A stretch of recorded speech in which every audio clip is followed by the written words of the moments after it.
first day they opened, Sean Stevenson took over. What was on the menu? What's that? Pretty, yeah, because we get the middle school kids coming over, and then when they're done, our kids come, and we haven't had regular cafeteria service in 2.5 years.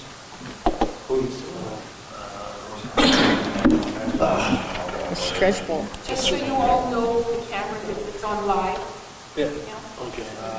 Sure. Understand. of course, it's fast. Well, we're working here, she's the EAL over at Mary now. So, she's turned on in. And I give you wrong spot. I see that. I'm all my contacts are all over the wall.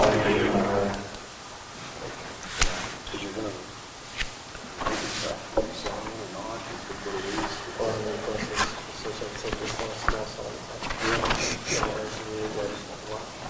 which is the advantage for her job. She's got a couple spots down.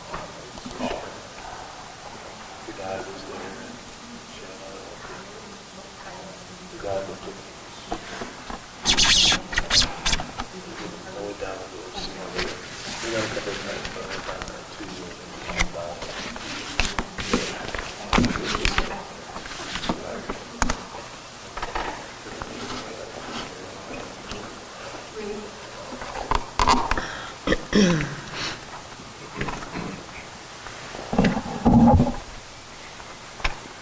So on this side, we all have to make sure we get along. Because if we don't get along, Close contact. use your I'm just like, oh, I don't know what to do. Elbows down.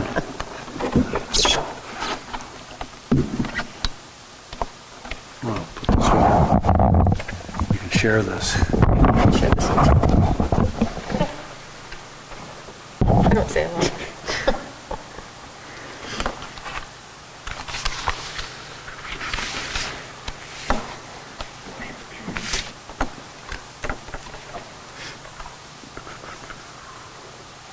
Special reminders, everybody turn the mics off. He's making a snap there. Snapchat. Yeah, he's snapping there. Or maybe a TikTok. I'm not sure. Put him in an Instagram post first. Shit. There it goes. There you go. How's it work? Good job.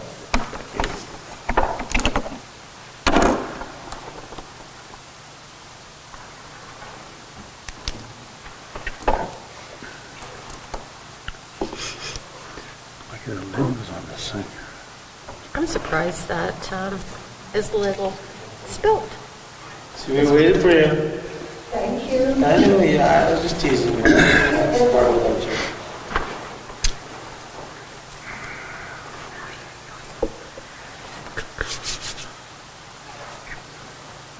Feels like forever since we've been here. Yeah, it does.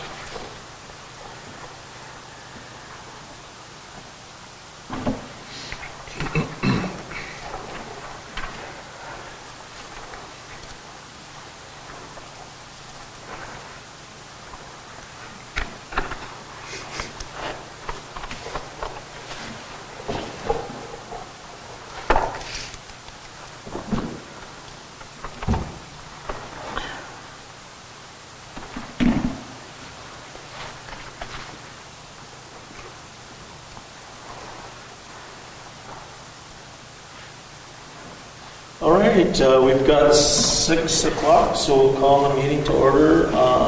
Somebody should have a resolution to adopt the agenda. Your Worship, Yes. I'd like to add this information on So as once we get ready, I think that's when we would add it before or after. probably before if you're going to adopt the agenda as amended Okay, yeah, sure. As information. for information purposes. Perfect.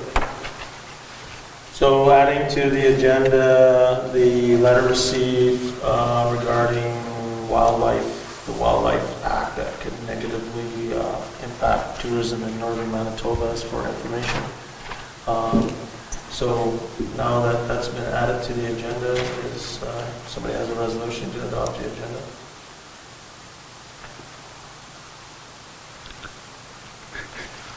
It would be me. Okay, perfect. Moved by myself, second by Councillor Atkinson. Resolved that the agenda be adopted as amended. All in favor? Anybody opposed? Carried.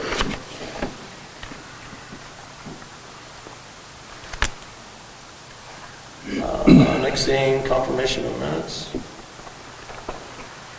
Moved by myself, second by Councillor Atkinson. Resolved that the minutes of the regular council meeting of December 14th, 2022 be hereby approved, all statutory declarations having been complied with.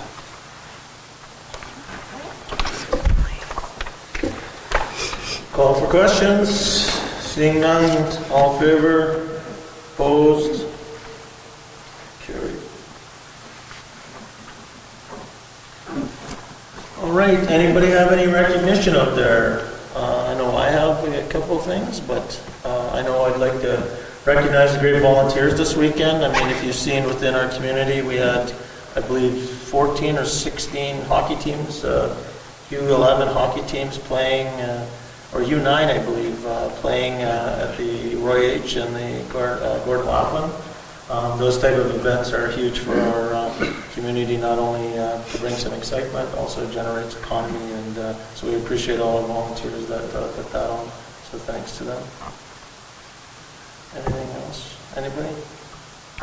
Yeah, sure. I'd like to recognize the Association for the Fire and the Fire Department for putting their annual, well, I don't know if it's called an annual ball since there was like a little gap due to COVID, but that was on Saturday night, and attendance was fairly decent, and it went very well. So I'd like to thank them for not letting it go away. Yes. Good. I'd like to recognize Councillor Ward, who has joined us and has a bout of testing the healthcare system out. I'm glad that you're well and being with us this evening. Yes. Thank you. The healthcare system is not totally broken. Yeah. No, that's great. Okay, good. Seeing nobody else has anything to recognize, citizen period. I see we have a few citizens here today, so if you want to come up to the chair and introduce yourselves, whoever wants to come first. Just tell us your name, where you live, sort of thing. You can have that. Roger Navis.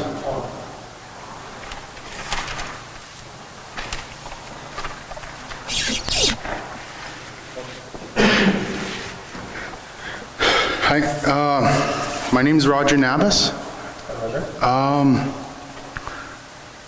Yeah, first time here, sorry guys. It's an intimidating room. Yeah. All good. And I have some material. Do you want me to hand this out, or?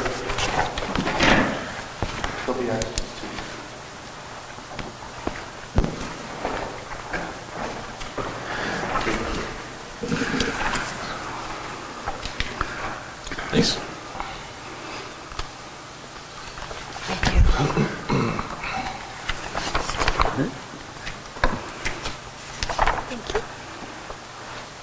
Thank you. I kind of prepared this story. Hello, my name is Roger Navis. I live at 229 Head Avenue in Nepal.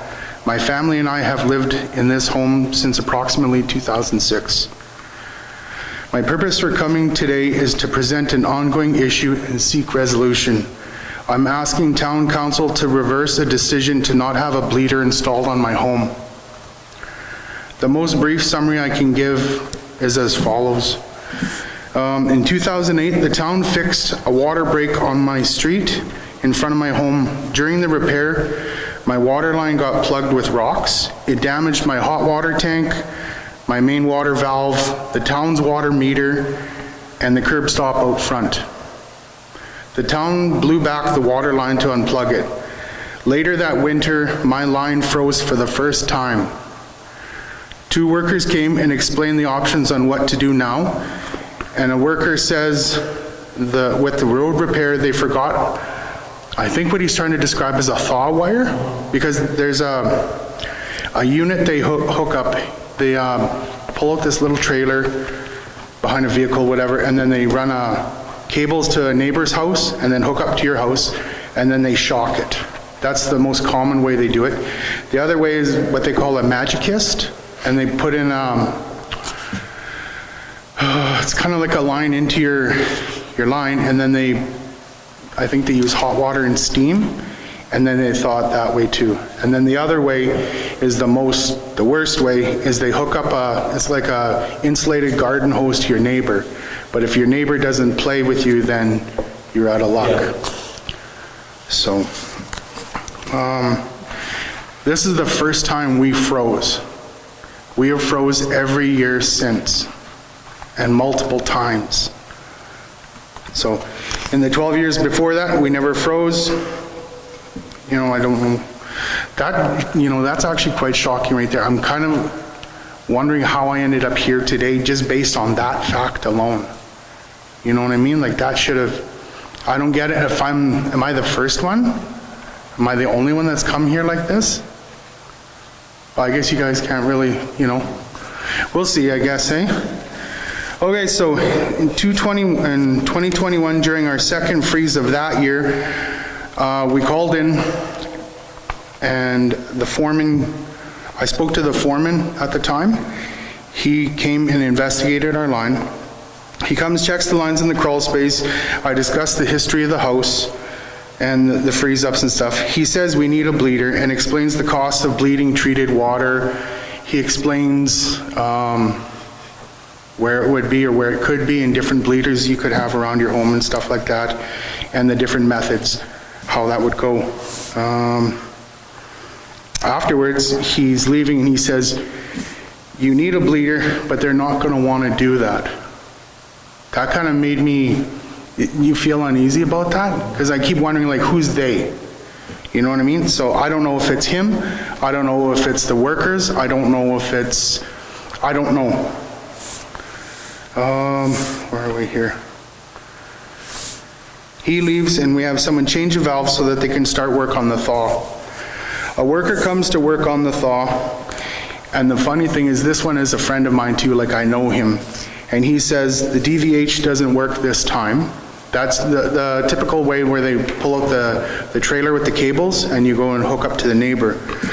He says it's not going to work this time, and he says we're going to have to hook up that insulated garden hose.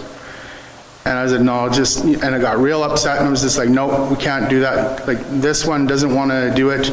And the other side, they've asked her almost every year that this has happened multiple times. And she says, you need to go and argue about this. They're aware of it. You need to get on them to fix this properly. And I guess I'm not a confrontational person, so I guess this is where we got, right? So, DVH won't work this time. You need to hook up a hose to your neighbor. I request to try the Magikist, as my neighbors don't want to connect a water line. He didn't know I knew about the Magikist, but when the first freeze up happened, that worker that told me about the missing wire also told me about the different options, right? So I remembered the Magikist. So he leaves, and I request the Magikist. They send two different workers, not my friend, two other guys. They come in with this unit, they set it up, get it working, and they get me unthawed. Okay, and then I'm talking with the one downstairs, because this thing, they come in with a bucket and some other equipment and stuff. The other guy takes the first load out, and he's talking to my wife upstairs and explains to her, he says, there's a break on Halcro, I guess, that these two guys got pulled off of, and they got to go deal with that. But he said, you need a bleeder, you need to run your water a pencil width, we're going to come back and install it, and we're going to get this figured out, don't worry, right? So that happens, and then nobody calls, nobody shows up, no nothing. I finally call and ask to speak to whoever's doing this or find out where we are with this. And this is my first call with Sam. And I get him, he starts explaining to me, he's got no record of me freezing, which I thought was very odd, because even on the year prior to that, he was the one I talked to. Like I called the emergency line. There's a 24-hour emergency line for the town. He's the one that got it, and the way it forwards calls, it records on your phone. So I'm thinking, I'm not gonna get stuck like this. This guy seems to know what he's doing, and I put it in my phone and saved his name in there. So that was strange right there. He said he's got no record of me freezing. He says I should just go turn on my water and see what happens. And he said you definitely benefit from having a bleeder, and I'm sorry, but I'm not gonna authorize it. So I'm thinking, okay, so what do I do, right? And again, like, I'm not a confrontational person. So I just, okay, so I guess, and again, when I was doing this, I was talking to him on my phone from the truck, waiting for my son to get out of school. Afterwards, I go home and explain to my wife and stuff like this. We didn't shut off our water, we're still running the faucet and stuff like that. So we'd already froze up twice that year. So trying to convince my wife, let's see what happens, just isn't the greatest option. So I give in. Couple days later, I get that foreman come back, and he says he's wondering about a heat gun left downstairs. So he comes in, give him the heat gun, he forgot, and he said he heard about the decision, he doesn't agree with it at all. He says that he says I will freeze up, and he says you need to run your faucet a pencil width or you will freeze up. So, and again, like he told me in front of my wife, so we were still doing it, chose not to, well, we chose to do that. But he said you have to run it till May. So that was, and again, I didn't realize at the time, but that is very costly. So, that's what that was. Where are we here? December 2021, I emailed Sam about the appeal on my bleeder.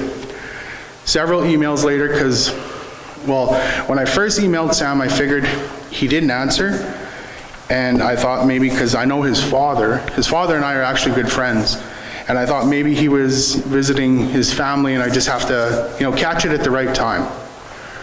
He didn't respond, so I thought, okay, maybe the other guy, because I think at the time I asked the girls at the front here, and they said include Chris.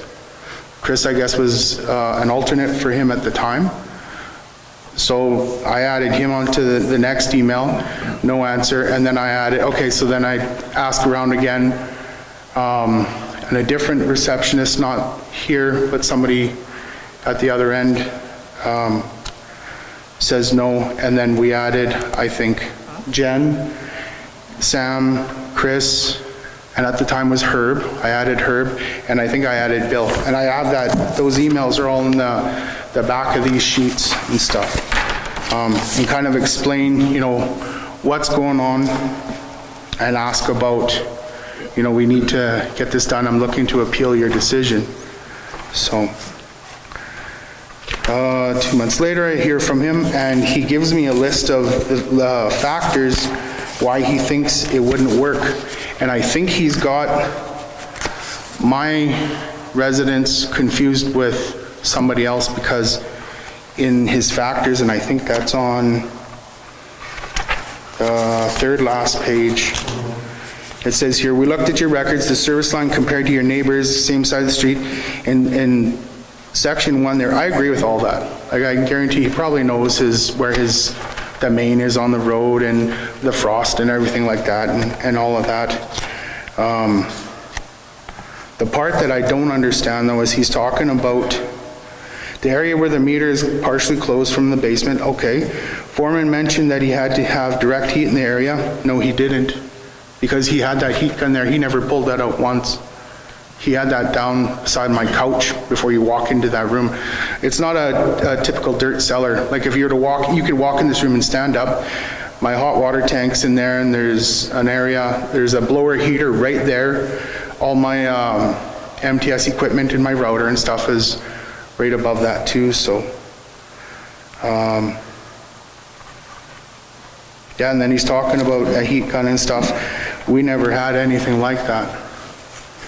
I don't know if somebody told him that, or maybe he's catching it from somebody else, I don't know. But so I emailed back and I told him exactly everything I'm telling you now. Have the freeze-ups occurred between the house and the street, or are they frozen in the house basement? No, no pipes in the house. So like in my house, there's a pipe that comes out of the ground. I'm sorry, I'm not a handy guy. Yeah, for the meter. There's a pipe that comes out of the ground, and then there's the meter, and then there's all my other pipes that go everywhere else. Yeah, but The when they freeze-up come- is before it comes out of the ground. When the town has come to thaw it out, is it outside work they're doing, or are they come and actually done something around the meter? Like, did it freeze downstairs? They come in and they take off the valve, and they feed a hose in From there. to the ground to the front. Or they have done something out at the curb stop too. Okay. I think the curb stop is the area, shortly after the line got plugged, they came back like a month later and dug up my sidewalk in the front yard and everything and did something with the curb stop. And then they had to do it again because the sidewalk plow, I guess, damaged it. So, Yeah, and I'm not here to argue or nothing, but the question you asked, but then just contradicts what Sam in there is saying, because he says, we brought a heat gun and were able to thaw your pipes in the basement to restore service. This fact alone shows that the issue is one of internal lack of heat and nothing to do with the service line. So I don't know how many times, like I don't know if you froze up 3 separate times or 4, I don't know if that was the same issue every time, or that was just for one of the times. I never had a heat gun before. I think that fact is coming out because the foreman said I gotta go back there to get the heat gun. I think that's where he's getting that. Or I don't, see, and that's the thing, see, he's talking about, he has no records of me freezing. I know 7 or 8 of these guys, and I can say, he was here, he was here, he was here. I could even ask my neighbors, because when we freeze up, they ask this guy, they ask this woman, and then they go to BJ across the street, BJ Lejam, they've hooked up to his house to thaw ours. And at no point was any of that like a heat gun or a heating issue or... So Robert, Roger. yes, Roger, sorry, are you having problems right now again, or? It's -9. Yeah, no, I realize that, I'm just trying to understand the importance, so is that you haven't froze up? We haven't froze up yet, but at what point do you start running your water, Yeah. right? No, I'll just finish, so have you contacted anybody else about this yet this year, or this winter, or is this sort of? I talked to somebody here twice, and they said, you need to take it to council, this isn't gonna go. Somebody else at, I think she's the one that manages the rates. It's a different department, I don't know what you call them, but I think she works under Sam. This is great information for us, and I don't know if anybody has more questions. Like, obviously, that leaves some questions open for us, and we have to follow up with Sam and our staff here to kind of see what's going on. One more point though, Yeah, please. absolutely. At the end here, because when we were talking about the heat gun, okay, so after my last email here, where I talked about the different factors, and I figured that he had me confused with somebody else. A week after I sent that email, and it was, nobody saw it coming, 2 town guys come to the house, and they wanted to see my meter, and they were asking me questions where I'm running water, and then they wanted to see exactly where it came in the house and stuff. He called himself the lead hand. And I recognize him because he's been to my house at least twice to thaw me out. Nope. Kurt was the first foreman that showed up, and then I never saw Kurt again. Kurt won't even take my calls. Yeah. The foreman that came wasn't Kurt. It was a different one. Yeah. But those guys, the lead hand came in and I showed him my crawl space and he looked at my meter, he looked at everything, and I asked him because I thought, okay, this is gonna be that credible person because not from me, it's from them. And I asked him, I said, is there a heat issue? Like, tell me about this room. And he said, well, it's not cold, but it's not as warm as your living room.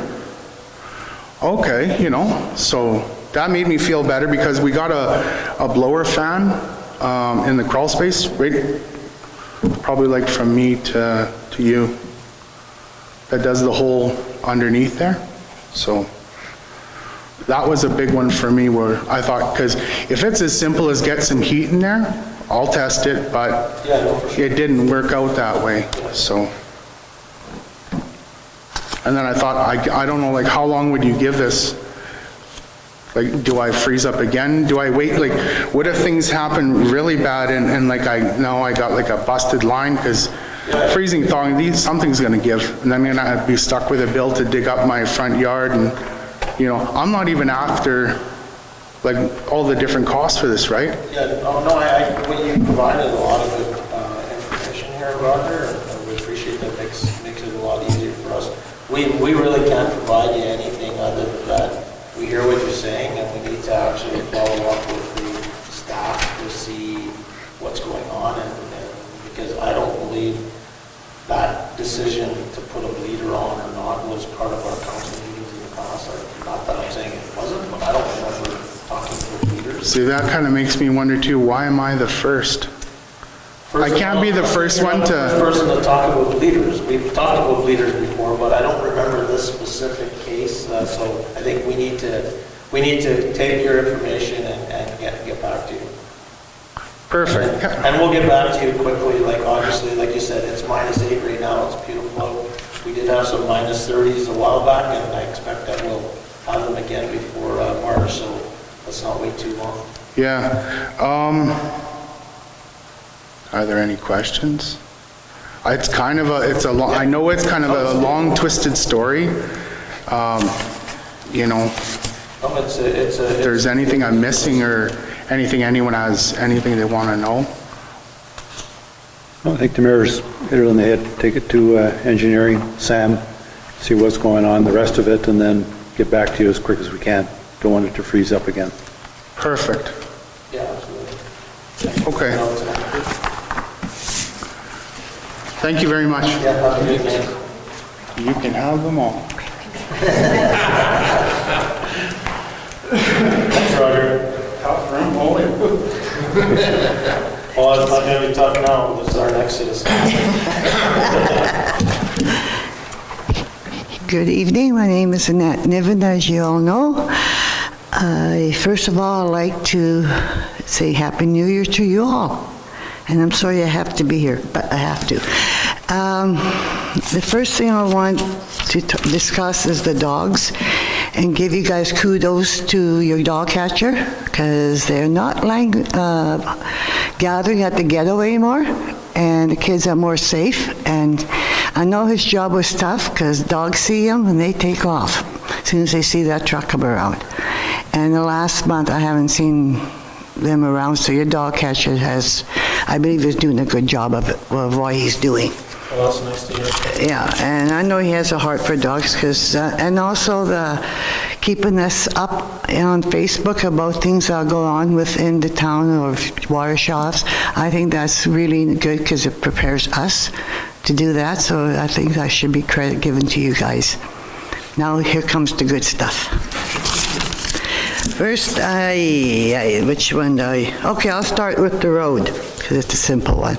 As you know, 7th Street, I live right at the curve, and it's like a race car drag all the time.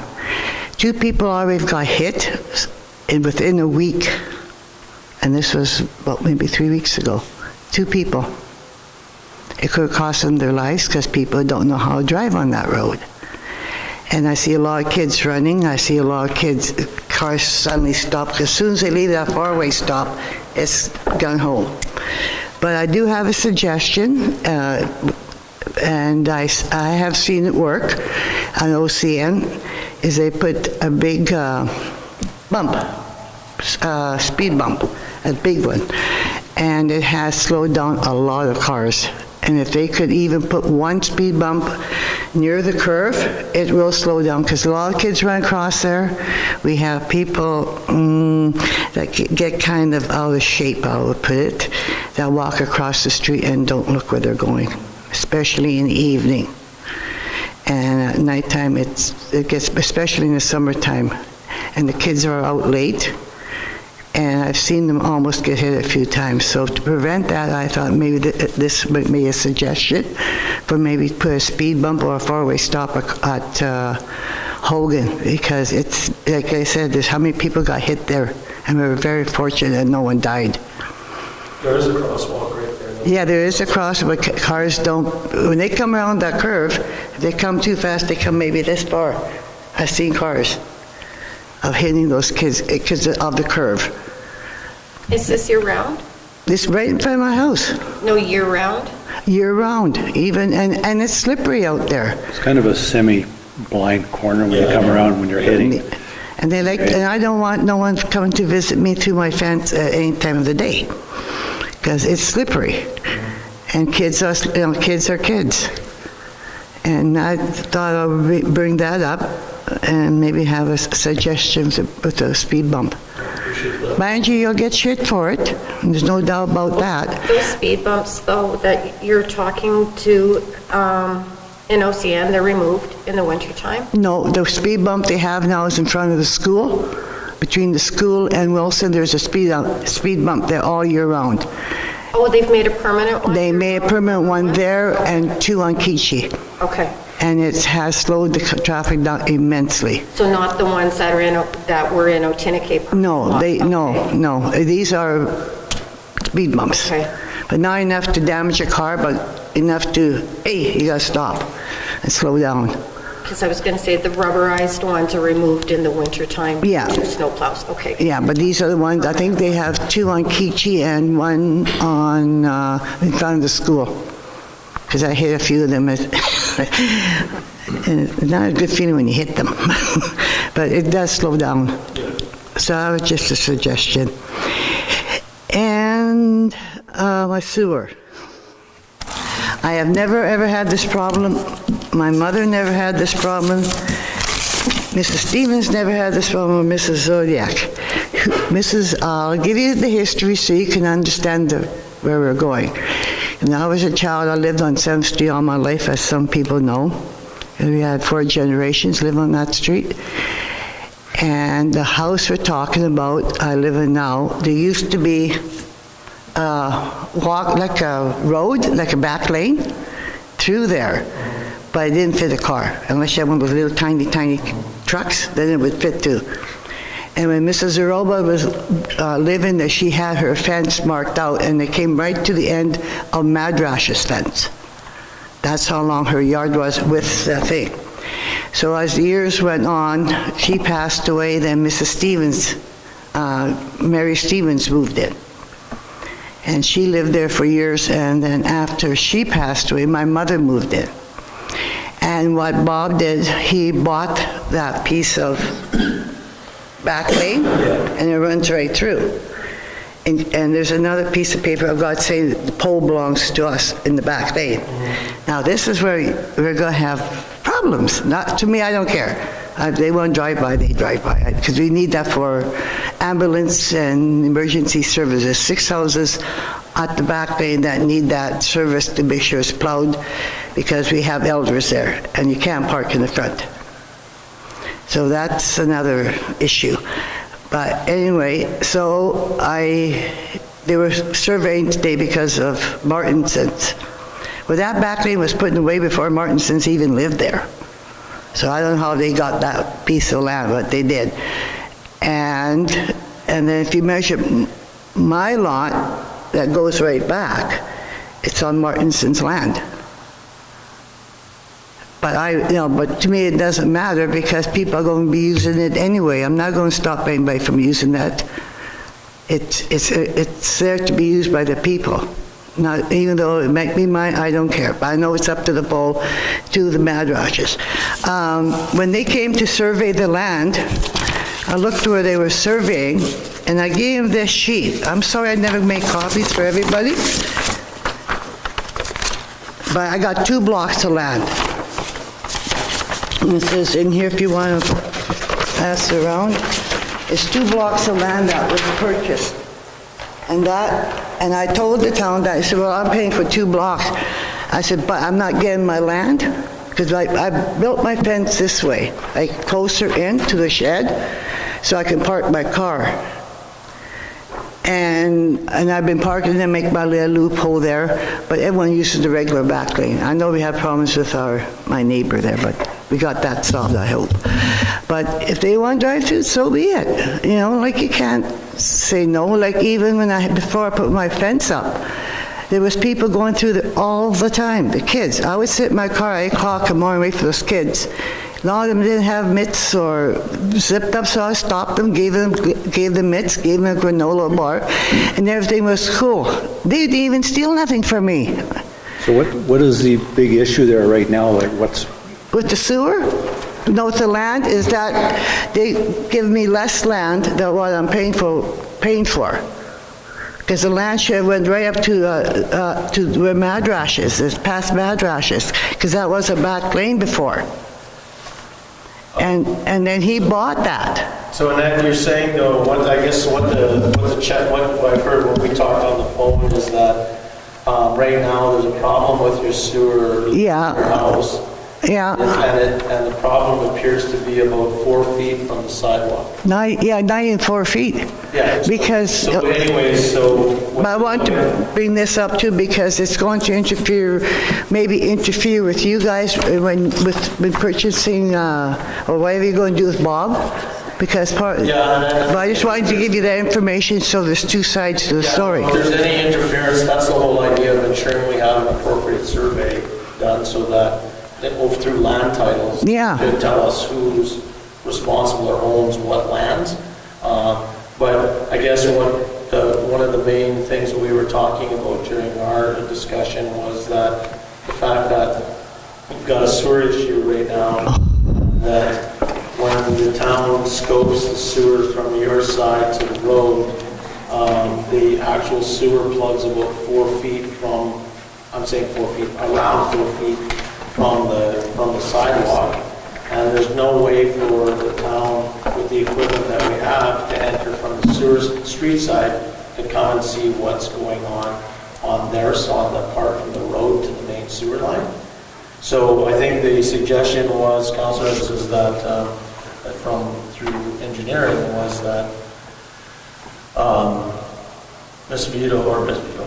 Niven needs to kind of take care of that, dig up that blocked area because they can't really do anything else and it would need to be dug up and repaired, and that there's other ways they can manage the cost of that going forward, whether if there's a bigger problem, if it's collapsed or damaged or whatever it is from the block all the way to the road street, then that can all be sort of done and there can be some work done on that. Well, that's another thing. This is the first time I ever experienced a backup. Yeah. Ever. And I had Dion Lowe come in first, and he took his snake and he went out over about 20 feet, and he couldn't go no further. Yeah, and I think it's not so much that it could be an age thing. It is an age thing. So, and then again, that's where it goes down on the responsibility of what the town's responsibility are and what's the homeowner's responsibility.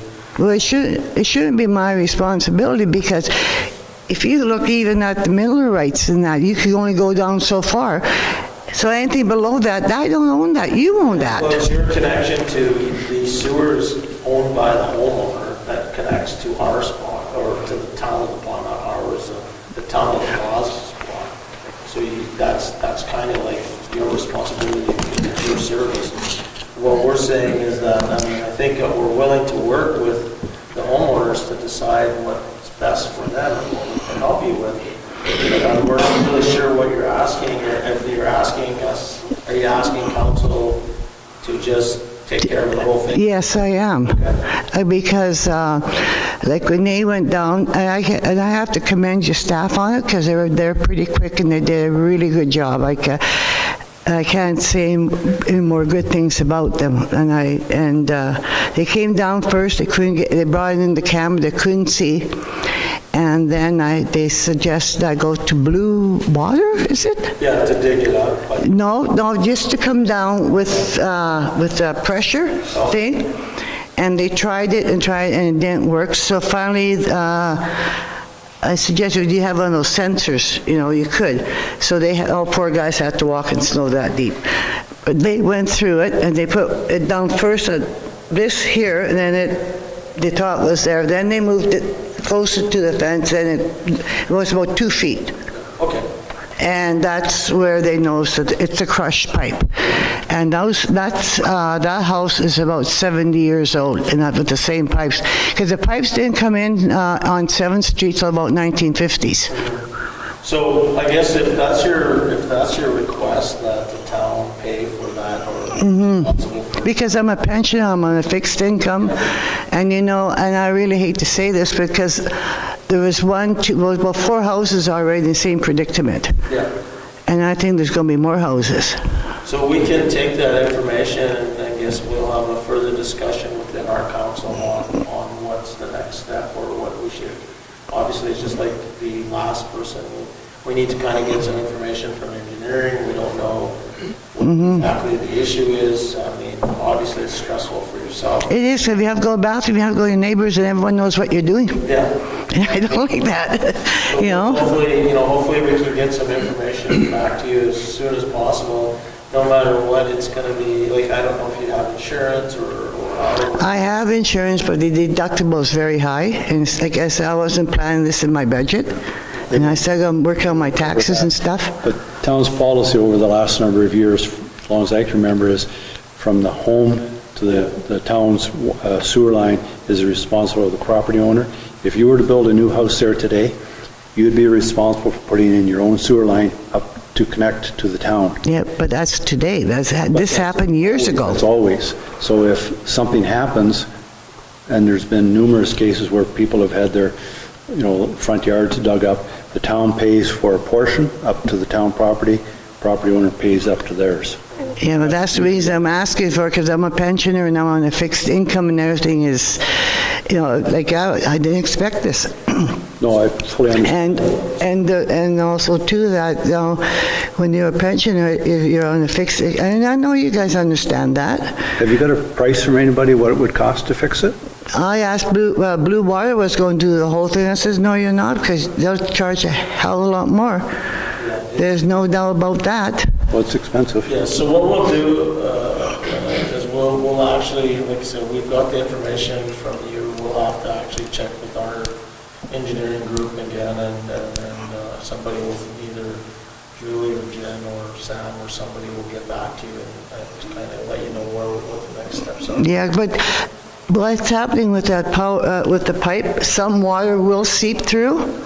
So I have to be careful. Like if I have washed dishes, I'll maybe pour this much water in it, wait a couple hours and pour a little bit more water. But it's very inconvenient. I can't wash clothes at home. I was lucky enough to not have it completely flooded. So as soon as I start up, I'm scared about my bleeder. How much can I turn my bleeder on so it doesn't freeze, but yet not enough to keep it full? That's another question I would like to find out and how much, because I know if I don't turn my bleeder on, it might freeze. Yeah, I guess that's the best question would be to call on tomorrow when the guys are here and ask them that, but we wouldn't be able to provide you that information. Because every year I turn my bleeder on, because my brothers are plumbers and they show me how to turn the bleeder on and off. But this year I was kind of leery to turn it on that much, because what happens if then I won't be able to throw no water down there at all. You might have to phone Art up and tell him you need a favor. Come to the line. Yeah, well, he's supposed to be coming up, is it to Swan River to do the no frills? Because I got 3 plumbers in my family. Well, there Okay, you is go. there anything else? I know we can have a reunion later, or maybe Gary, if you guys want to. But anyway, I still like to talk about my property lines. I did have it on the agenda. I would like to know if you guys can look through it and find out what's it all about. Well, Because I did ask that surveyor. Jen has a copy of that sheet. She'll make a copy of that, and we'll include it into the discussions that's going on with another. Yeah, because I talked to the surveyor, and there was a new map drawn up, and I think it was 2012. That was not on the map. It's on an old map. And whoever did the new map decided to leave that piece of parcel out. Eyes of that area is kind of a mess. Well, I remember the ditch of Kablanski's used to live, that was part of their land, and they took a big chunk of it off to put a sidewalk, but that's the way it is. Progress is progress. And I understand that. And I don't have a trap door. Like most people say, but the town goes from the trap door to the road. Well, I don't have a trap door on my line. And that's where you're supposed to measure your land. Like that's, wherever that trap door is on your property, that's where you measure from. And that's what's told by many people. So how can you measure something when it's not there? Well, let's get some more information and somebody will get back to you. Okay. Any other questions? So how long? Because I like to use my I washer. would say, we should know by the end of the evening. Sure, I would. Anything be helpful, even if I have, like right now. We'll probably need this weekend though anyways. Yeah, because I hate to see my yard. I paid over $2,500 for that fence, and to see it get knocked. I want to be there when they do, so I could cut it and I could put it back up in one piece. Yeah. Not like my neighbors have a great big.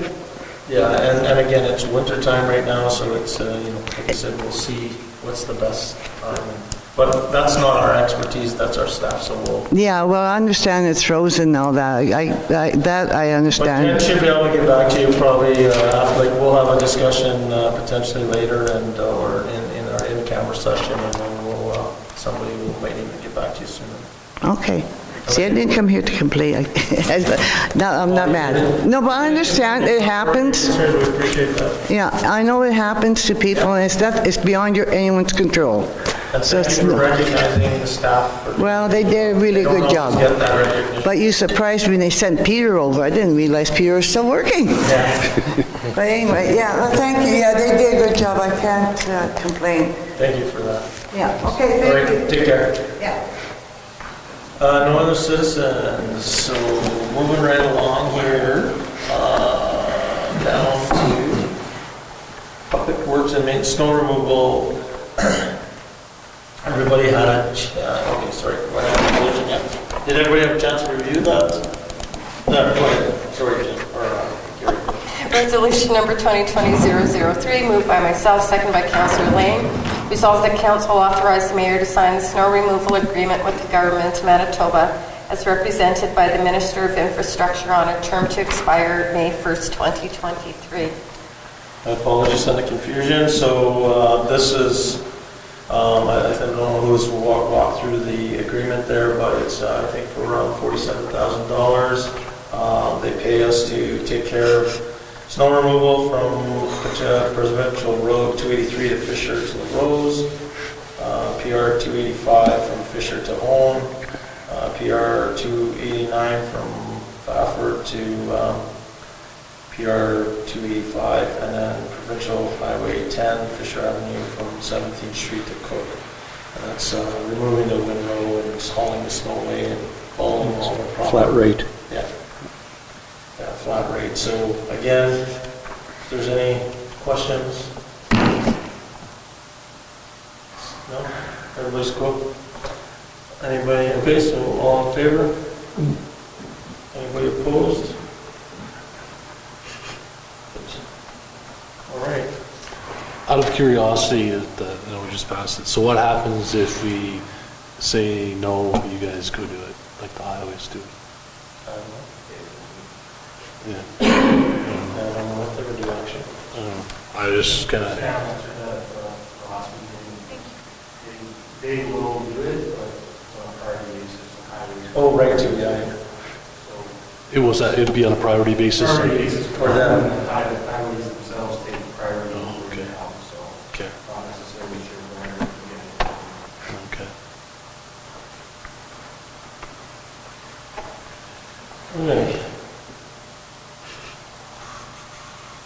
And the payrolls and accounts, 731. Resolution number 2023-004, moved by myself, seconded by Councillor Lane. Resolve the council authorize the following accounts. Pay period number 25 in the amount of $111,019.30. Pay period number 26 in the amount of $113,212.26.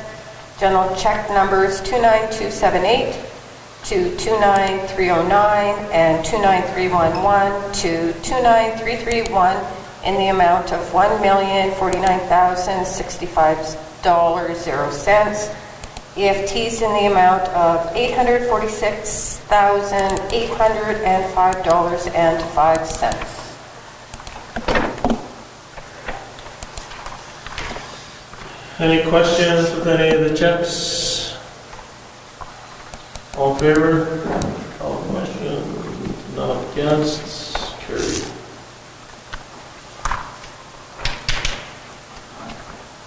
Next one. Council of conflict. Moved by myself, second by Councillor Atkinson. Be resolved the council authorize the following accounts. General check numbers 29310, the amount of $954. Any questions? All question, all in favor? Opposed? Abstain.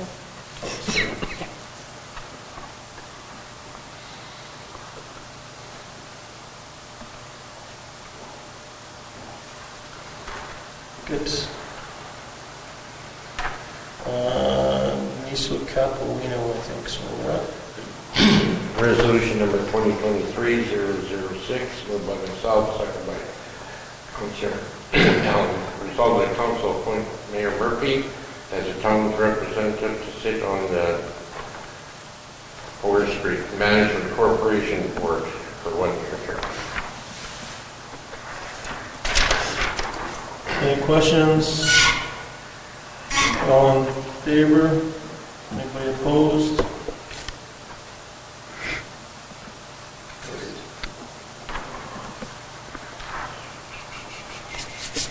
Okay, so we're at boards and committees. I see the minutes. I'm sure everybody's had a chance to review the minutes of the meeting. Do you want to give us an update on anything on that, or don't we talk about it, or we wait till the committee's funding? Resolution for accepting these minutes from the CDC. Resolution number 2023-007, moved by myself, second by Councilor Ward. Be it resolved that council receive the following board meeting minutes: San Juan Museum, December 13th, 2022, and CDC for December 7th, 2022. Now I'll call for questions. Anybody have any questions on this?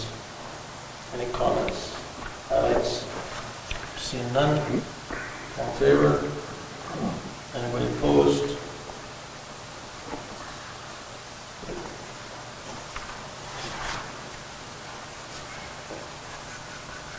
Resolution 735, 2023 tax sale. Sorry, this one's a mouthful, so be prepared. Resolution number 2023-008, moved by Councilor Mann, seconded by Councilor Allen, where section 365(2) of the Municipal Act provides that council may be in any year designate the immediately preceding year or any earlier year as the year for which properties, the taxes in respect of which are in arrears for the year, must be offered for sale by auction to recover the tax arrears and costs. Be it resolved that the designated year for which properties in arrears be offered for sale by auction be 2023, meaning all properties without sending taxes from the year 2021 or prior. And be it further resolved that in accordance with section 363(1) of the Municipal Act, costs shall be the actual costs incurred by the municipality for each parcel listed for the tax sale, plus an administration fee of $50 per roll as set forth in Landlord Regulation 50/97, and be it further resolved that the 2023 tax sale be held on November 14th, 2023 at 2 p.m. at the Town of the Paw, 81 Edwards Avenue in Council Chambers, and be it further resolved that Council place a reserve bid on tax sale properties in the amount of the tax arrears and the associated costs in regard to the 2023 tax sale. And it be further resolved that council will appoint the chief administrative officer as the designated officer for the 2023 tax sale. You're right, that is a mouthful. Well done. Questions on that? Could you repeat the part after further resolved? Would you like to be resolved over that? That's just a standard thing you say, you're in, and yeah. This is an annual thing to set us up that if we have to run a tax sale, that the date is set and that it outlines the years, which would be 2021, late on 2021 and earlier. Good. All in favor? Opposed? Carried.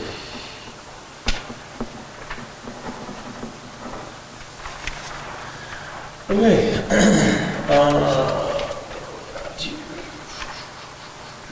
Committees and reports. Starting with Museum Board. There was a meeting December 15th. I was unable. Councilor Allen is the... Oh, sorry, I was thinking, I was going to have myself on the library board, because the museum always, said 4 years of always going first at the museum. Hey, get traded old Don. I'll switch this around here to put you first. Sure. Museum board meets tomorrow. Meets tomorrow. Chamber of Commerce, Councilor Hopper. There is a meeting on Thursday at 5:30 somewhere. I'm not sure where yet. I did receive an email from the chair or the president of the chamber, and I've heard that since that the president has resigned and the vice president, who was the president last year, stated that they hadn't received the email saying there was a meeting. So I told her just to let me know when and where it's going to be, and I will attend. So as far as I know, it's Thursday at 5:30 in the PAW. CAC. Yeah, we had a meeting today, and the meeting of the last minutes meeting are attached. But we had a meeting today. It was good. We went over the 2023 budget, kind of did an overview of that, and talked about a few things. So, and everybody has already got this. I believe it was sent out as well, just in case if you need it in a minute. So, we had a couple of updates with board composition, as there's new councils and community groups have changed leadership. So there'll be a list of board members be provided to council, and we'll obviously ask for their approval as per the service agreement. Jackie has been asked to join the Gateway Kuwaitan board, which we all thought was a great thing. So we all approved that officially at our meeting today. So her first meeting for that is January the 10th. She'll be also presenting the annual report to the RM Council on January 11th. Make sure that they are also the other partner with us. So it's important to keep that connection. So she'll be presenting to them. They're working on that welcome package for developers and newcomers. So she showed us a preview of it today. She still has to make a few adjustments there's like a quick facts sheets that she's done up for developers that I think will be quite helpful, kind of giving a full overview, but not too comprehensive to you need to read 10 or 12 pages or anything like that. It's kind of gets to the point. Like I said, she gave us an overview of it today, which was good. They're almost done that promotional video for economic development. So when that comes out, we'll let you know. A more in-depth profile will be completed to work for both developers and newcomers, like I already mentioned. Their housing assessment, she's working with Urban Systems. We've worked with them before. They've produced some good things for us on a housing needs assessment. I did ask the question, what's any different than this needs assessment than any other one that we've done in the past, because we've done others, and people will say it's a waste of money, etc., unless they really know. And the biggest part that Jackie was telling me is that things change over time. What the needs of the community that they had 10 or 12 or 15 years ago may be different than now, and it's going to be a little more of a comprehensive package that you can hand to a developer that kind of, it's something that, once it's produced, you can use it, not go on the shelf and not be used at all. Because my question to her was, tell me what we don't know or about housing, we need it. But so that will be completed hopefully soon. Looking at what the local municipality can do with incentive development and promote infill development tax incentives. And I briefly kind of made a couple of comments today about this because I don't really know what the answer is. It kind of coincides with the quick fact sheet of whether or not as a municipality we should have, like we've had in the past, a 10 years tax incentive type of developments. That should we actually have that, or does that box you into a corner because that's all we're now offering because that's our policy? So it's kind of a catch-22. Do you want to box yourself into a corner and say this is all we can offer you because that's our policy, or do we not want to really have anything until we meet with the developer and maybe we'll offer them a lot more depending on what it is? So I don't know what the answer is. I know that developers, if you're going to build a 24-unit apartment complex, they know what they want. They want to make profit after about 10 years, and they need to have a certain threshold there. So it's something that we can talk about as council, and Jackie can also give us some kind of the latest and greatest of what they're doing in other communities as well. Housing, Best Buy Homes is interested in developing a community of RTM modular homes in the PAW. She's been in contact with them, as well as some other companies. She'll be discussing with council if they would like to offer discounted land for Best Buy to develop multiple homes. So that'll be something that be further meetings on that if when she gets a little more information. Can Export Community Investment Grant. So we talked about this a little bit today in terms of whether we should go ahead with it or not. So we received 25,000, but we have to put in 25, so it's 50, and it's for I believe it's for, is it the foreign investment one? Yeah, the foreign investment.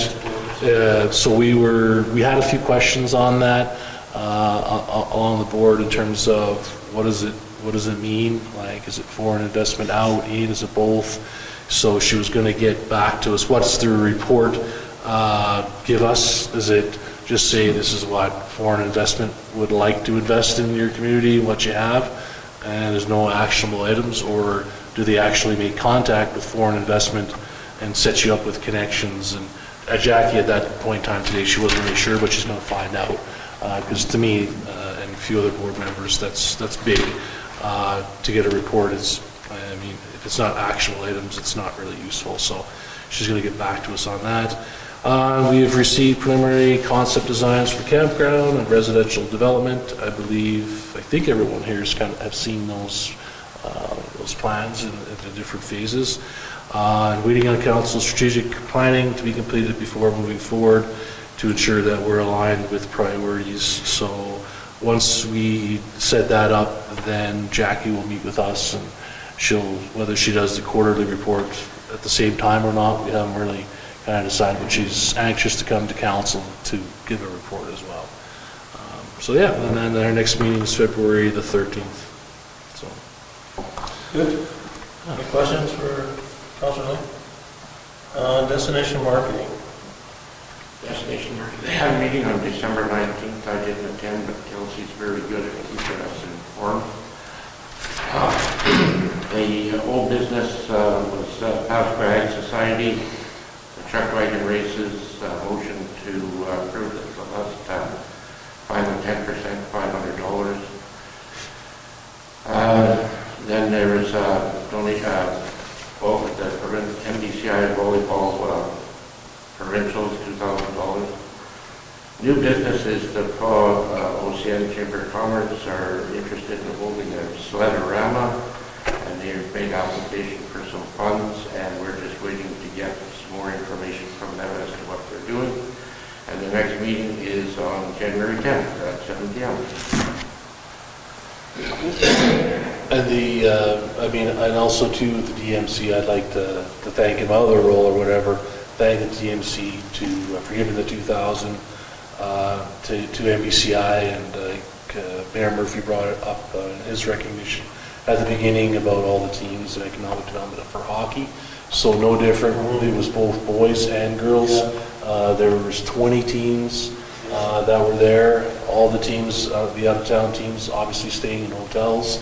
The refs, I heard that we were so full in town that weekend, the refs were staying, and a team were staying at Evergreen Lodge. Like there was every place in town that could be full was full. So those are things that are great for the community. So that amount of money that's produced from the hotel tax was you get it back tenfold with the number of hotel rooms that are being used. So. No, that's good, thanks. Recycling board, Councilor Manage. Oh, sorry, Cedar Lake, Councilor Atkinson. We did have a meeting last month. It involved the executive committee, so unfortunately, that portion of the meeting can't be shared, and there was also another committee that there was a meeting and that can't be shared as well, so what... So what I'm wondering is, it's been quite some time, almost 5 years now, I guess, since Cedar Lake came and did a presentation as to kind of sort of what the what is. So I'm wondering if council would like for Cedar Lake to come in and do something again, and if so, kind of sort of give us a timeline. We're in the process, not we. I'm not in the process of getting the budget ready, but that's also on the agenda as well. And then next week, Joe and myself are in Winnipeg. I don't know, I think there's a meeting on the 17th that we have for Vision Quest. Yeah, we talked about Cedar Lake at the CDC meeting as well today, and about giving us an update on exactly what's going on. Sounds like it'll be a short presentation. Yeah, no, we won't be able to tell you anything about it. Well, you see, it involves people's personal loans. Yeah. So there's a lot of confidentiality that can't be breached, right? Like same as the CDC. So I don't have the minutes for that meeting only because our meeting, as soon as it ended, everybody's vacation started. So Cedar Lake is closed down for the school vacation, the same as the school. So we just started back up again Monday, today. Okay, so you guys will decide as to when we'll coordinate? Well, I guess any night at council, we'll just pick a council meeting Okay. night whenever you guys are ready, we'll get you on the agenda. Okay, I'll throw it at Joe then, and then, for sure. Okay, Councilor Manage, recycling, or Councilor Hall. Heard anything? Meetings are generally the last Thursday week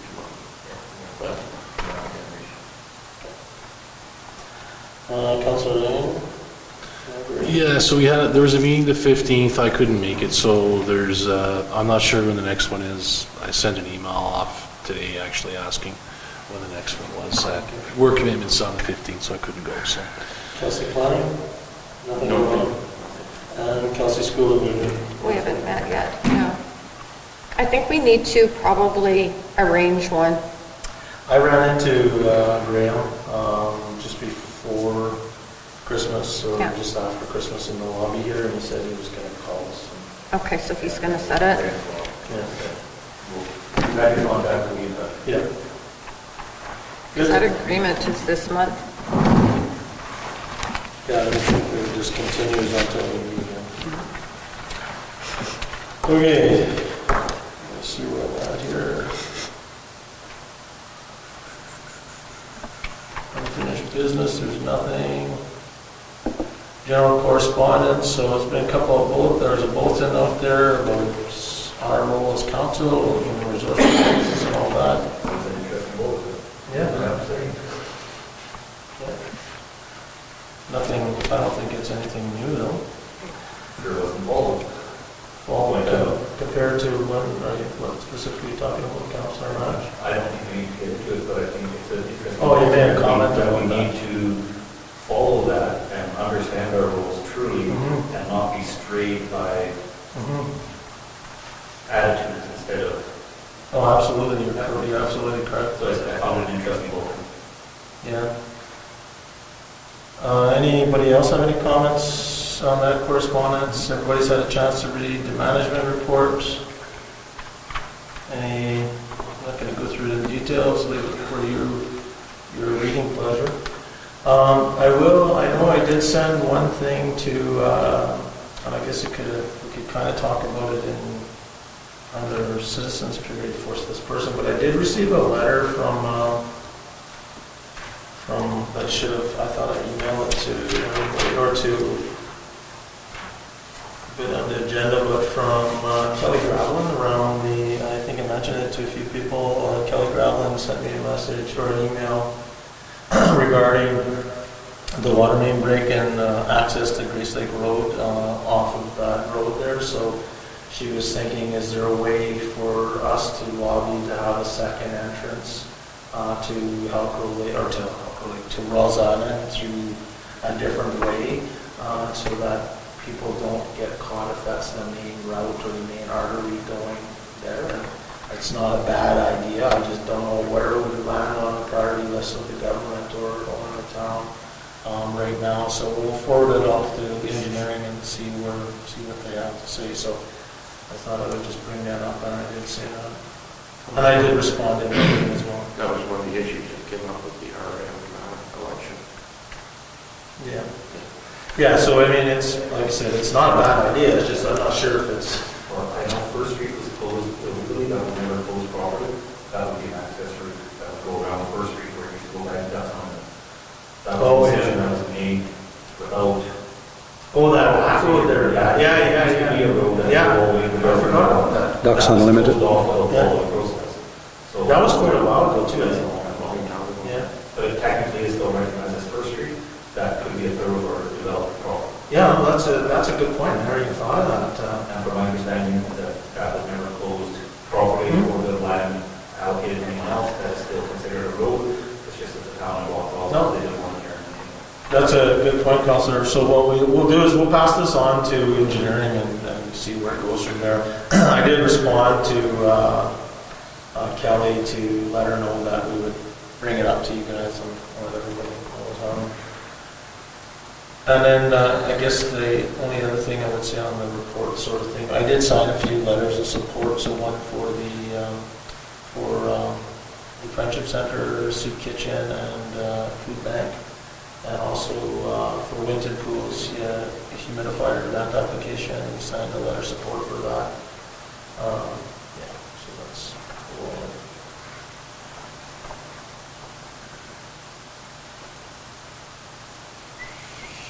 Funding letter for I think that's just standard rate, Jen, with regards to recycling. It's just based on a calculation.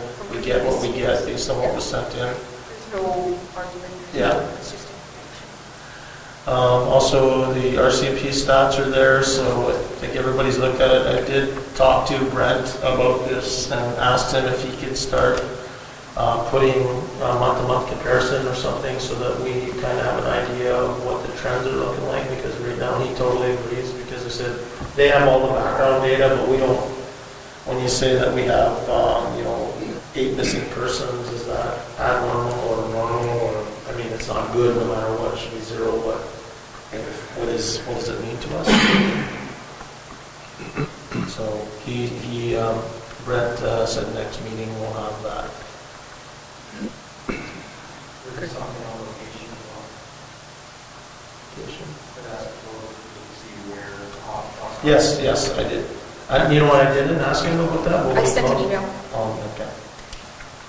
Location. I'll write that down, because next time I'm talking to him, I'll ask him that question too.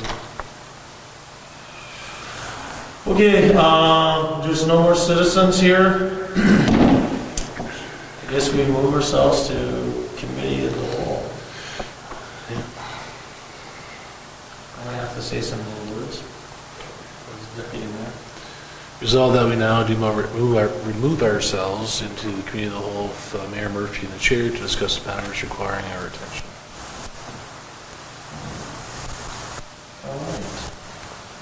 First thing.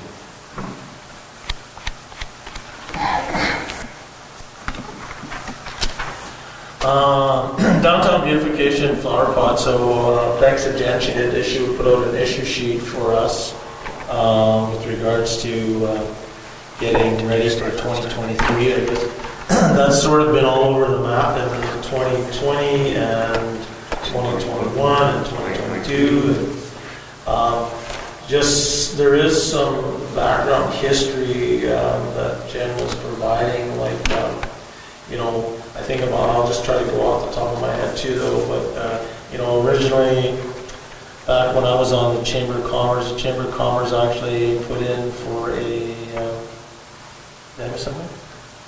No, Oh, just our advisor. Was she available for in-camera last meeting? no, she's not, this isn't in camera though. This Or is old just. committee of the whole? Yeah, Okay. she's not, she's Yeah, not okay. available. Yeah, so in 2021 or thereabouts, I think Trent was involved as well. The Chamber of Commerce applied for the grant from the DMC. The office manager from the Chamber, we hired an actual summer student. The town of the Paw provided all the tools and all that sort of stuff to maintain it through the summer. The summer student walked around, kept the flowers. That they bought a lot of things, right? They bought big pots and they bought all these permanent things that were done, which was well done. And then somebody planted all the flowers, put the flowers in there, ordered them, how it all sort of lined up. And then that was that year. Then the following next year came along, and then we again went through the process of where do we get flowers, how do we plant this, went through the local flower supplier, Hummingbird, because that was the only greenhouse in town at the time, I believe. No, we have tender put out. Was there a tender put out? Yeah. Okay. But anyways, we did that. They managed the plants, they got the pots going for us and all that sort of stuff. And then, so that year or two was around a couple of $1,000s in flowers. And then rolling into this year, this coming year, or this past for 2022, we got a little bit late to the game on that, but I thought our staff did a good job of kind of getting things put in place. Our pots looked at maybe we could have done a little earlier, but by the end of the season, they actually looked pretty good in town. And but they did the same thing. They went out and did a tender, 3 people, and they selected the lowest bidder, which is the flowers they did, and the staff maintained them. I think our past council, for background, our past council has said as the town of the Paw should be the people that are responsible for the flowers and the beautification. And I think that's kind of what the direction was last year as well. And then if you talk to the staff now, Kelsey is really the spearhead of that with Sam. They have a better plan for this year to do the same thing, to go for 3 tenders and fill the pots that we have out there. And I think those pots are, 22, they're going to fill up 22 medium circle pots that are about 24 inches round, 4 large squares, 9 wooden round ones, 10 hanging plots, and 7 stone circles. So it's all the pots that were purchased originally with the chamber. So I don't know. I think if unless somebody's got bigger, grander ideas, I think we just fill what we have and what we've been doing. They also have another plan in place to take care of weed control downtown and those type of things. I also, speaking with Kelsey, or what she was just giving me an update, they do plan on planting the flowers earlier this year in the arena so that they're a little bit more in bloom before they get out there. People aren't picking the one flower out there that then eliminates half the pot. My recommendation would be whoever gets a tender gets the pots. And those pots go to whoever gets the tender. And those pots are put inside of a greenhouse. and the people who own the greenhouse or whoever owns whatever, who are doing the planting, they do that. And then when it's time to set those pots out, they're fantastic. You know, it's just a matter of whether or not they're going to condition with the weather from, like, they need to slowly be adjusted to the temperatures. That's why you'll see some other communities, and the year that Hummingbird did it, that's what happened, was the pots were taken directly to them, and then they made them come out, and they were huge that year. Now, Lakeshore can do the same thing. No Frills, I can't speak to whether or not they have, because their trucks come in, you know, once it lands, Yes, right? I guess what's our expectation, I guess what I think we're looking for here is our expectation that the pots leave wherever they're coming from being full bloom and ready to go from a greenhouse? Or is our expectation for beautification of flowers is that they have nice flowers in them and that they can bloom like our people can, you know, that's the difference, right? And that's about, I think, about a $1,500 difference in price. So our staff is able to, Yep. we send a tender out for the flowers. We know what we're going to order the flowers. They get delivered to the arena. They'll plant them and Yep. My only thing is that, you know, like, it's such a short season, right? If you get them, you spend a little bit extra and you get the full bloom. And then the other part is that do we actually have enough staff to maintain the flowers? Sounds like it. It's easy to say that we do now, but I know, you know, so, and I'm not saying there's, I'm not complaining, saying staff's not doing work, but there are other areas that we say, how come this is not done? And that's when everyone takes their holidays. Yeah. And then we say we don't have enough staff to do some of the things that we, and on a priority list, what's the priority? Take the weeds out of the planters or do, so that's my only. Keep in mind, Councillor, that the town staff took care of them last year. And even the years prior to that, there was only 1 year, in 2021 or whatever it was, that we actually hired a separate summer student. But since that time, taking care of them is, town can do that, but I agree that give them to somebody, get them ready, get them put out at a proper time, put that as part of the tender. I think so. Okay, so we'll. And the town planter is separate, like the big thing? Yeah, the town planter is separate. Yeah. Okay. Well, I mean, we need to talk to him as well, like if they're not interested in doing that anymore, if, I know the West Canada Allen Gibbs group and some volunteers take care of that. They're not interested in that, we'll have to make a plan to take care of it. So I guess, so just going back to what the original question is that our expectation is that the planters leave, when the flower pots leave, they'll be ready for display, that they're full and blooming and beautiful and all that sort of stuff. Whoever gets the tender, the town delivers the pots. Yep. Part of the tender can be your description of what we have need to be filled. We deliver them, they deliver them back. Perfect. And that's what we did prior to us being on council as well. I used to do those pots as well. They came from my greenhouse. I didn't do them, but I took care of them until they were time to go out. Yeah, no, that's good. That's all, I mean, you know, I think we're clear, we'll let, And what's the budget? well, what's the estimate? It's $2,000 what we paid before, so. Oh, no, it was But 10. it'd be way more than that if you're It's asking 10. them to With plant. Hummingbird, it was $2,000. It was Hummingbird 10. was almost 15. It was 10. 15,000? Yeah, Yep. it was 10. If you ask for them to look after it and. No, not look after, we never said look after. Well, if you ask them to, planting and getting them is way more than just getting the flowers. Well, I think we need to find out what the actual costs were, because that, if you read even It's the 10. email that was sent, that's not the price.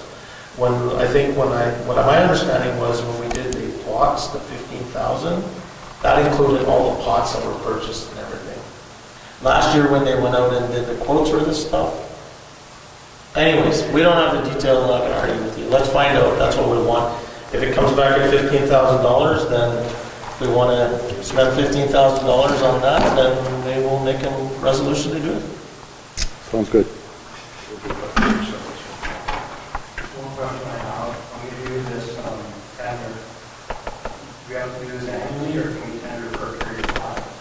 could, yeah.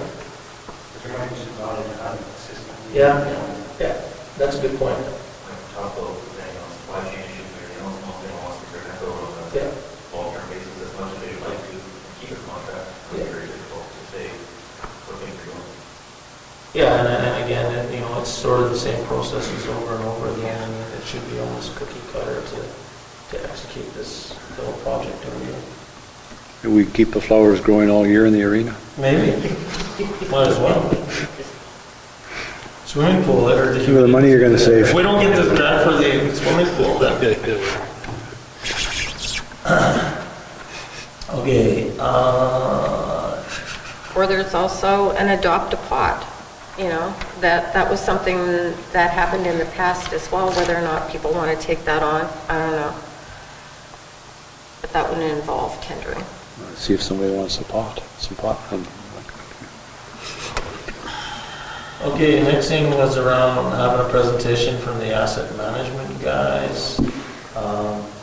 I think I prefer, I'll try to make ones that the second week is Trappers Festival, 15th and 16th, so I don't know if that's good. I prefer the 8th if possible, but I'm at the 8th and 9th, 15th and 16th, I'm not available. That'll be Trappers Festival, maybe the Torchlight Parade, and all that other stuff that's going on. Right. So can we do the 8th? 8th? 8th's good then, so we'll pick the 8th. So the 8th, Jen? And how long is this usually? What's this, like a... It's a couple I hours can't see presentation. more than Okay. 6 o'clock, 5 o'clock, 6. Yeah, 5 o'clock here in front of you as well, so. Yeah, 5 o'clock. 5 o'clock would probably be better. Earlier the better. Which when we talk about earlier, moving on to our next thing about budgets. So there's a request to sit down and talk about budgets. 2 o'clock start, if possible, and I'm good for each of the dates, 19th, 23rd, and 24th. I'm just not available the 20th or the 25th. Right now, anyways.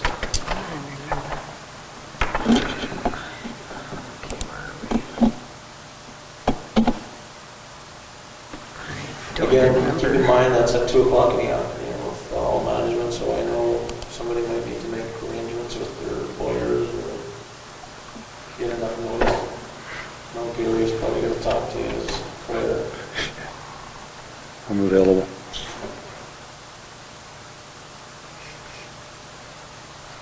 Trying to remember. So can we pick a date, January 19th? January 19th, that's what we're sticking with right now, and where's a Monday to, which works for you, Trevor? I mean, I guess you probably have the biggest conflict, so Monday. Yeah. Monday or, And this is at 2 o'clock? yeah. Yeah, I don't know. I can't make any promises at 2 o'clock. Just give us your proxy. Yeah.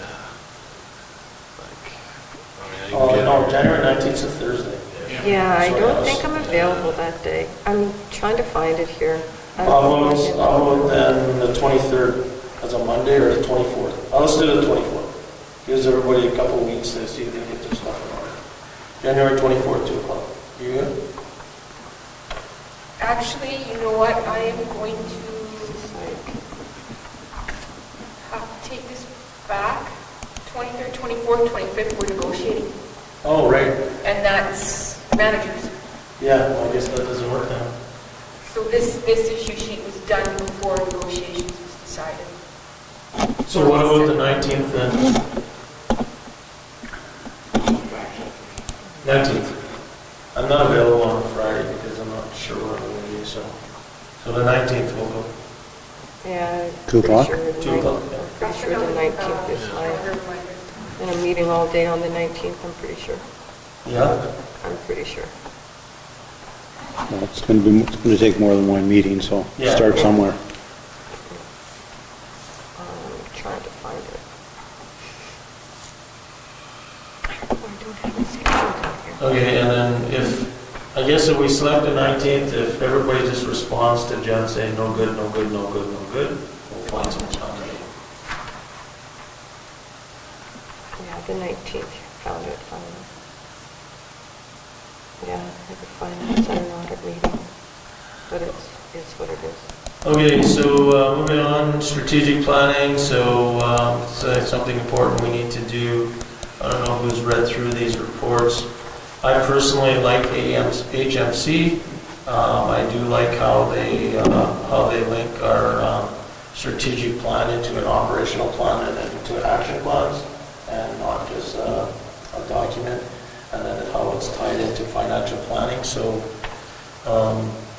if we were going to go forward with one, that's the one that I would recommend. I mean, they're both going to be similar costs, and it'll get us started. Seems simple. He's going to do some of the stuff by Zoom, which will be beneficial for some people that can't get here or something. And I like their structure as well. Yeah, same here. because it's important, as part of strategic planning, so it would be important for us to include our staff in the strategic planning part of it and get their input.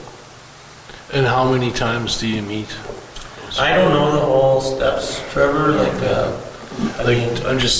know like this is something, like I don't know, going forward, if that's who we accept, like I'd rather give up a weekend and have it done, and rather than, meet with this on this night, and I didn't make it to that night, but I show up the next time, and then I'm, no, for sure. So. And then I think the first step for us here will be just gathering information from us. I think if you read there's a survey that will be sent out, and we'll fill that out. But yeah, that's a good point. We need to have everybody involved in this as we'll have to try to clear our agendas. Okay. So I guess we'll move forward with HMC if we get a resolution for that. Okay, we'll come to the next meeting. Yeah.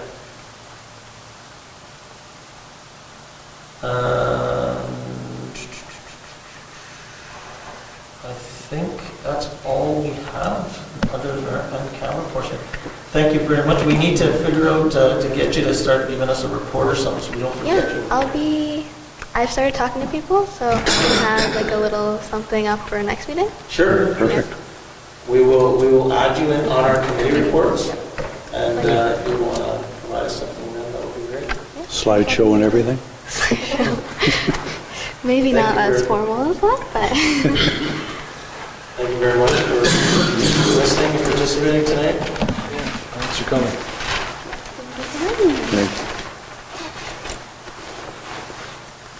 Good night. Have a good evening. We'll listen to Cameron, Mr. Yeah, we resolve that we do not move ourselves in the in-camera portion of the committee of the whole. If Mayor Murphy and the chair discuss matters requiring our attention.